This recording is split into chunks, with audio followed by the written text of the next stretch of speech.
Dalam sebuah negara demokratis, itu tidak lazim membubarkan sebuah organisasi tanpa due process of law. Hanya negara-negara yang tidak demokratis yang bisa membubarkan sebuah organisasi tanpa due process of law, ya.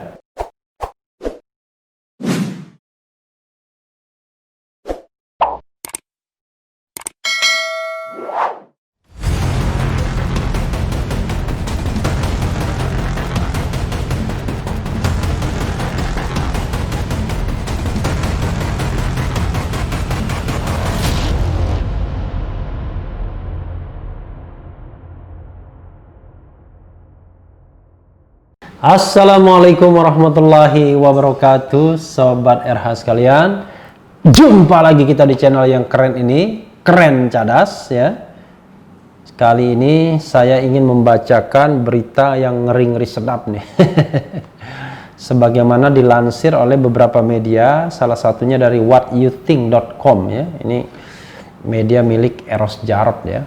Dari What You Think, jadi What You Think Pak di Indonesia kan, ya. Mahfud MD siap terima karma jika salah bubarkan FPI. Wah, ini luar biasa ya, kayak apa, sumpah itu, sumpah pocong. Coba kita bacakan, ya. Menteri Koordinator Bidang Politik, Hukum dan Keamanan Menko Polhukam siap menanggung dosa akibat tindakannya membubarkan Front Pembela Islam FPI. Jika tindakan tersebut salah, Mahfud menyatakan siap mempertanggungjawabkan di hadapan Tuhan. Mahfud siap menerima karma akibat keputusan tersebut. Wah, luar biasa keyakinannya, ya. Itu. Minum dulu, ya. Masih ada sedikit sariawannya. Pernyataan itu diungkapkan Mahfud dalam video podcast YouTube Deddy Corbuzier yang diunggah pada Selasa 12 Januari 2021. Saat itu Deddy menanyakan tentang keputusan pemerintah membubarkan FPI. Deddy menanyakan apakah FPI RIP, rest in peace, atau mati, ya. Mantan Ketua Mahkamah Konstitusi MK ini menjelaskan sebenarnya FPI sudah mati dengan sendirinya. Pasalnya Ormas pimpinan Habib Rizik Syihab HRS itu tidak mengurus perpanjang surat tanda terdaftar SKT yang berakhir pada 20 Juni 2021, sehingga secara otomatis FPI sudah dinyatakan tidak ada atau bubar. Nah, ini yang kita tidak setuju, ya, tidak sama pendapatnya, berbeda pendapat, karena SKT itu bukanlah sebuah legitimasi, sebuah fondasi bagi eksistensi sebuah ormas, ya, dan itu kan sudah ada dalam putusan MK. Jadi ormas di Indonesia itu ada dua jenis secara besar, ya. Ormas terdaftar dan ormas yang tidak terdaftar.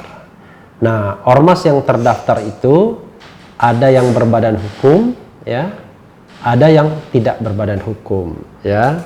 Sementara ormas yang tidak terdaftar pasti sudah tidak berbadan hukum.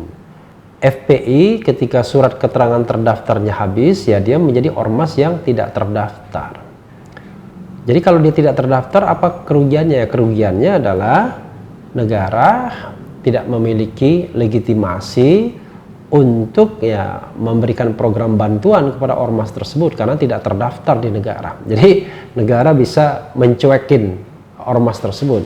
Tapi eksistensi ormas tersebut tergantung di society, di masyarakat. Karena banyak sekali yang namanya ormas yang tidak terdaftar. Jadi dalam konteks ini sebenarnya banyak pakar hukum yang berbeda pendapat dengan Prof. Mahfud MD, ya. Jadi tidak sama pendapatnya. Mahfud menyebut ada permasalahan dalam anggaran dasar, anggaran rumah tangga ADART. FPI menurut Mahfud tidak mau menyesuaikan dengan undang-undang baru dan Perpu tahun 2017. Mantan Menteri Pertahanan ini menerangkan undang-undang telah mengatur ormas yang ingin mempunyai surat keterangan terdaftar SKT atau berbadan hukum harus mendaftar ke pemerintah. Iyalah. Tidak mungkin mendaftar ke tempat lain, ya. Tapi sekali lagi, kalau mereka ingin SKT atau berbadan hukum, ya. Jadi badan hukum itu baik perkumpulan maupun yayasan. Tapi kalau mereka tidak ingin mendaftar, tidak ingin berbadan hukum, ya tidak apa-apa juga sebagai organisasi, ya. Sebagai contoh misalnya sekarang ada yang namanya Front Persatuan Islam atau Front Persaudaraan Islam, ya, mana yang benar ya. Dan itu kan tidak perlu mendaftar kalau memang tidak membutuhkan uluran tangan pemerintah, ingin menjadi legal person, entitas sendiri. Jadi tanggung jawabnya di masing-masing anggota saja. Nah, jadi Sobat Era sekalian, yang namanya legitimasi ormas itu adanya di konstitusi, yaitu kebebasan berserikat, berkumpul, mengeluarkan pendapat baik secara lisan maupun tertulis. Pendaftar SKT diberi waktu hingga 5 tahun. SKT yang dimiliki FPI sudah berakhir pada 20 Juni 2021.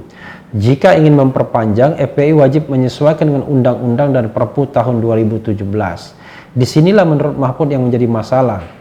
Pasalnya pihak FPI tetap ngotot berpedoman dengan AD/ART lama, sehingga pemerintah tidak memberikan izin. Nah, ini keliru ya menurut saya ya.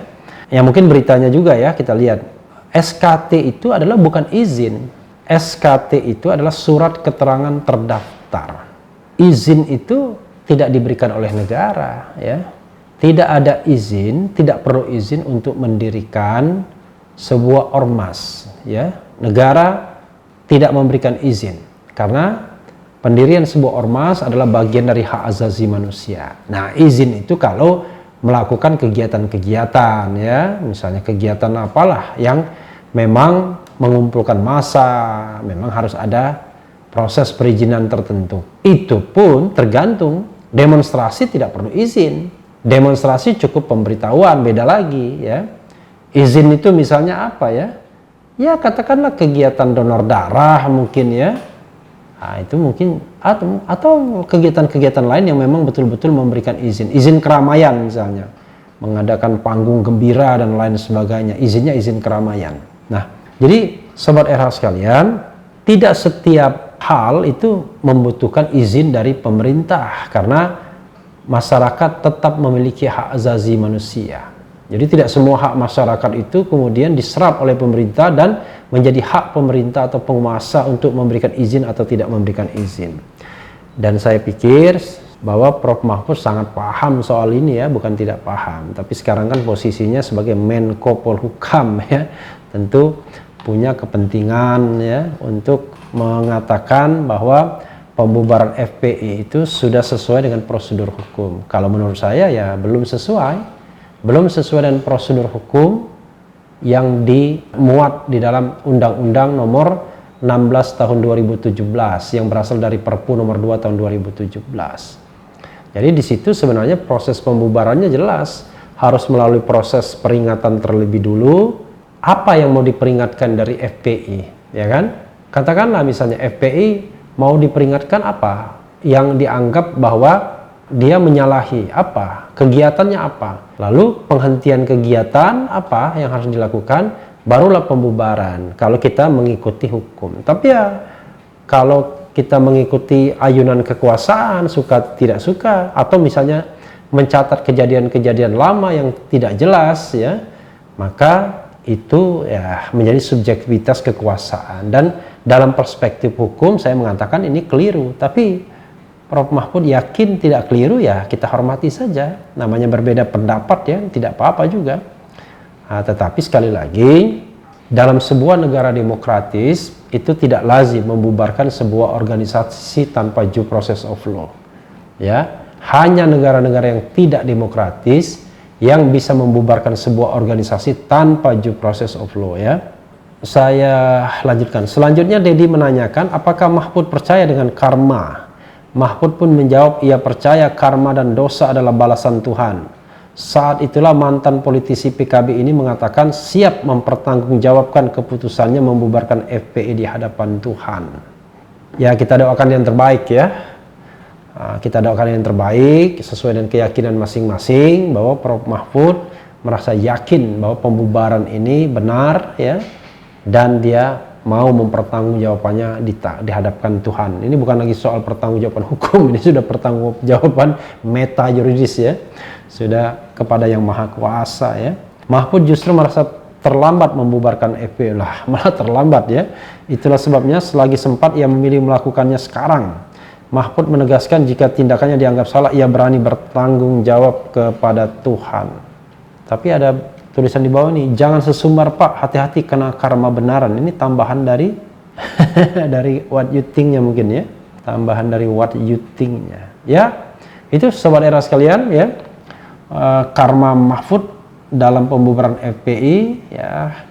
Nanti kita akan bisa melihat ya, ini post factum ya, siapa yang benar siapa yang salah. Tapi ya sebagai insan manusia kita doakan yang terbaik bagi republik ini, bagi siapa saja, dan tentu bagi demokrasi kita yang sudah berdarah-darah kita lahirkan kembali pada tahun 98 ketika rezim otoriter Soeharto tumbang. Jangan sampai kemudian demokrasi kita jadi regresif, muncul tiran baru, penguasa otoriter baru yang dibenarkan oleh orang-orang yang sebenarnya paham tentang demokrasi, konstitusi, dan hak asasi. Ya, sobat era sekalian, itu saja. Mudah-mudahan semuanya baik-baik saja. Yang penting tetap di channel ini, karena di channel ini Anda akan dirayu, ditipu, dibaperin, disecar, diuber pula di jalur khusus. Karena channel ini adalah channel yang mengancam, memeras, dan membenci. Jangan lupa subscribe, like, comment, and share. Ciao.